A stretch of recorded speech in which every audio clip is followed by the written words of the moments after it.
दोस्तों आईपीएल 2024 के 33वें मैच में आयल हार्दिक पांड्या के तूफान। दोस्तों हार्दिक पांड्या लगा दिया दुनिया के सबसे लंबा छक्का और गेंद के निकाल दिया स्टेडियम के बाहर।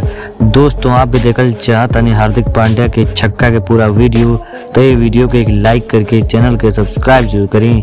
दोस्तों जैसन कि आप सभी लोगन के पता बा आईपीएल 2024 के आगाज हो चुकल बा, जेकर 33वां मैच मुंबई इंडियंस और पंजाब किंग्स के बीच में खेलल गई, जेमे पंजाब किंग्स के कप्तान सैम करन टॉस जीत के पहले गेंदबाजी करे के फैसला लेहलस और टॉस हार के पहले बल्लेबाजी करे आयल मुंबई इंडियंस के टीम बना देहलस 192 रन 7 विकेट के नुकसान पर, जेमे मुंबई इंडियंस के तरफ से रोहित शर्मा 36 रन के योगदान देना और सूर्य कुमार यादव 78 रन के योगदान देना। दोस्तों ओकरा बाद हमनी के बाद में मैदान पर तूफान देखे के मिलल हार्दिक पांड्या के। दोस्तों हार्दिक पांड्या जब बल्लेबाजी करे आयल रहना तो मुंबई इंडियंस काफी ज्यादा दबाव में रहल, लेकिन दोस्तों हर्षल पटेल के ओवर में हार्दिक पांड्या लगा देना दुनिया के सबसे लंबा छक्का और गेंद के निकाल देना स्टेडियम के बाहर।